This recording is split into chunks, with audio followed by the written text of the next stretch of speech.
My name is Elena Harper. I am 31 years old and I own a growing cybersecurity company in Seattle. 4 years ago, my family cut me out of their lives completely. Yesterday, they walked straight into my company like nothing had happened. Then my mother demanded 50% of it. I smiled, and my answer left them speechless. But before I tell you what I said, please like this video, subscribe to the channel, and tell me which country you're watching from. It was a quiet Tuesday afternoon. Most of my team was finishing meetings before the day ended. I was in my office reviewing a report when my assistant Julia knocked on the door. She looked confused. Elena, she said carefully, there are 3 people in the lobby asking for you. Clients? I asked. She shook her head. They said they're your family. For a moment, I just stared at her. My family? I hadn't heard that word in a long time. Who exactly? I asked. Julia hesitated.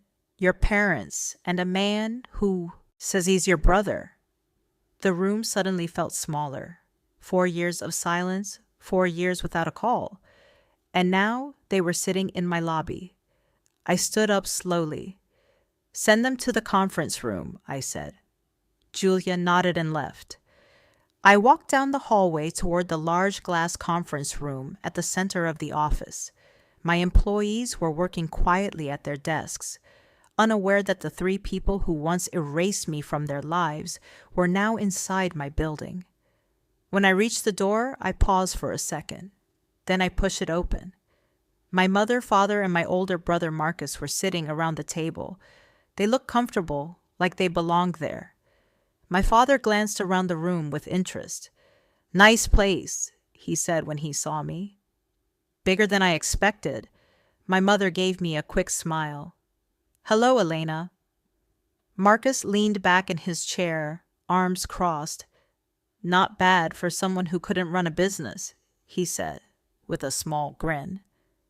I stayed near the door. You shouldn't be here, I said calmly. My father waved his hand like that didn't matter. We didn't come all this way to stand in the hallway. Sit down. I didn't move. What do you want? My mother sighed softly. Is that really how you're going to greet us after all this time? I looked at her. You disappeared from my life for 4 years. You don't get to act surprised. Marcus rolled his eyes. Can we skip the drama? We're here for business. That word made my stomach tighten. My father reached into a folder sitting on the table. He pulled out a stack of papers and slid them across the table toward me. The sound of the paper sliding across the glass table echoed in the quiet room. Read that, he said. I didn't pick it up. What is it? My mother answered. A partnership agreement.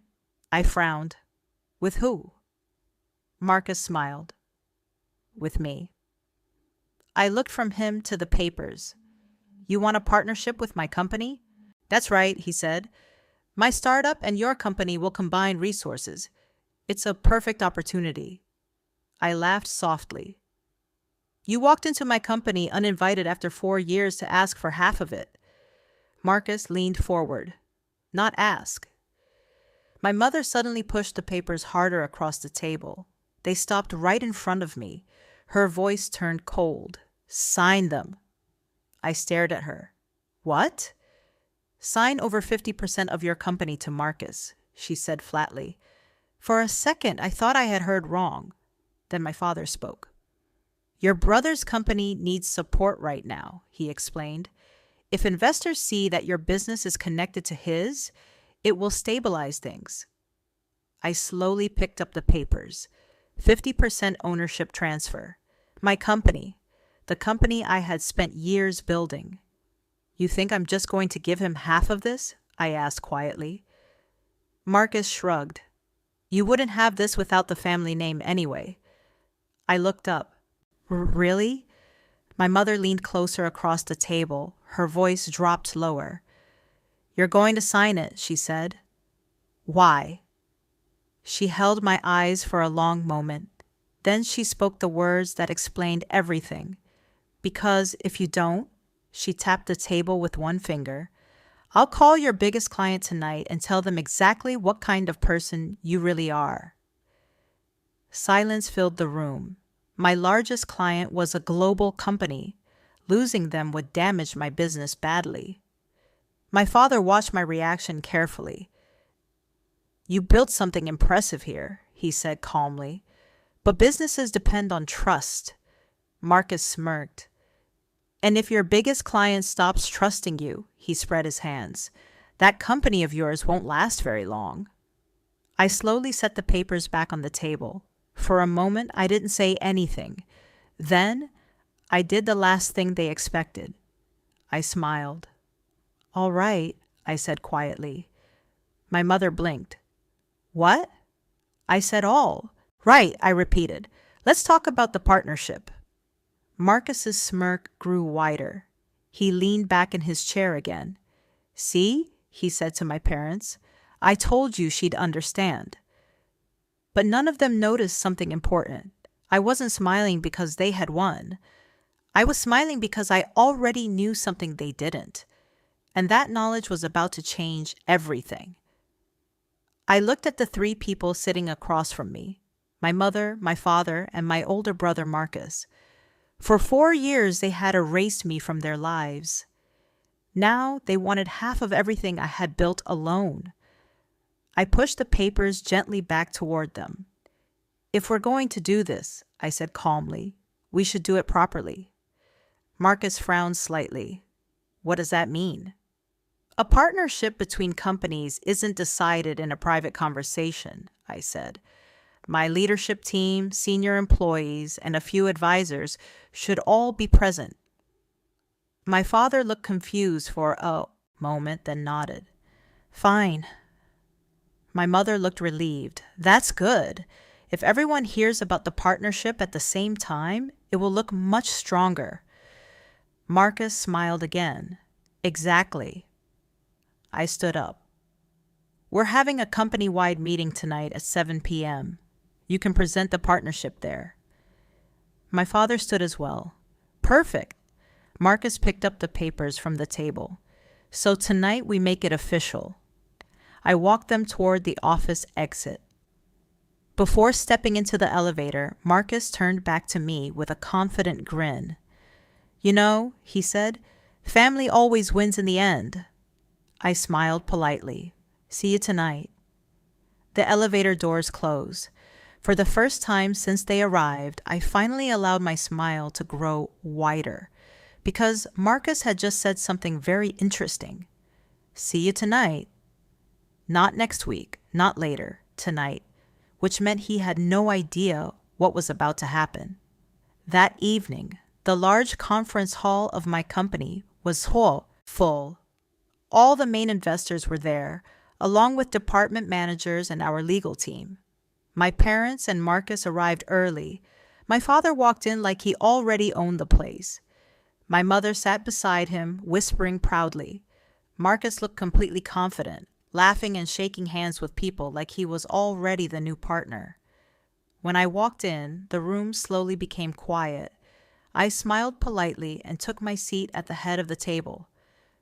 Thank you all for coming, I said calmly. This meeting is about an important partnership decision. My father immediately leaned forward. Yes, he said loudly, a partnership that will secure this company's future. Several investors exchanged curious looks. Marcus opened his folder and pushed a set of papers across the table. The agreement is simple, he said. My company will invest capital and experience. In exchange, I receive 50% ownership. My mother nodded proudly. It's a very generous offer. Elena would be foolish to refuse.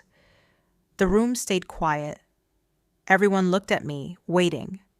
I slowly picked up the papers, turned a few pages, and then placed them back on the table. You're right, I said. It is a generous offer. Marcus smiled. My father relaxed in his chair. But, I added quietly, before we sign anything, I want everyone here to understand exactly who they're partnering with. Marcus laughed lightly. Of course, I welcome that. I folded my hands calmly. That's why I wanted tonight's meeting to be very transparent.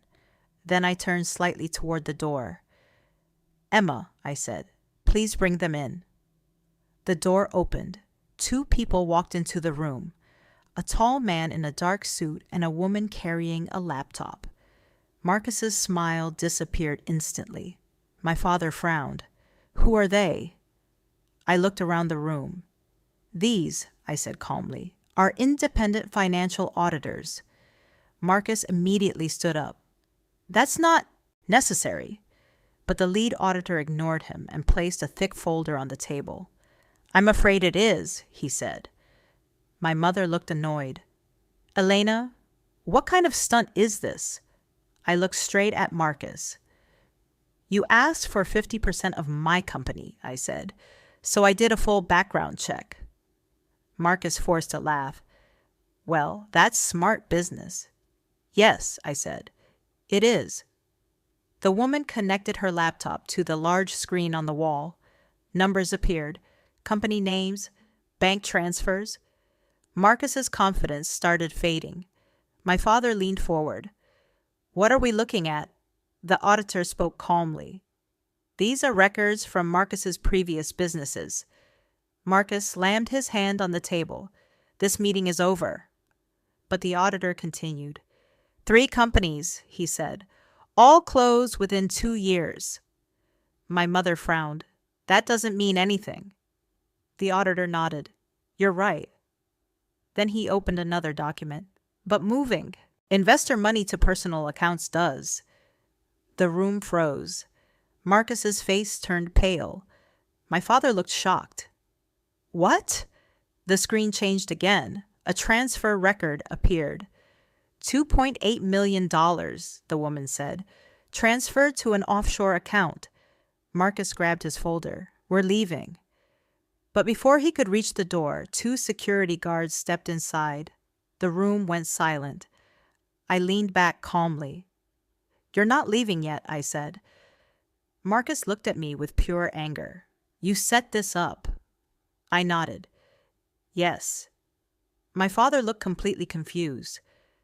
Elena, what is going on? I answered slowly. The man you brought here to take half of my company has been moving money improperly for years. The auditor continued presenting the evidence, clear, undeniable, and devastating. By the time the meeting ended, Marcus was pale and shaking. My parents looked like they had aged 10 years. As they were escorted out, my mother turned to me one last time.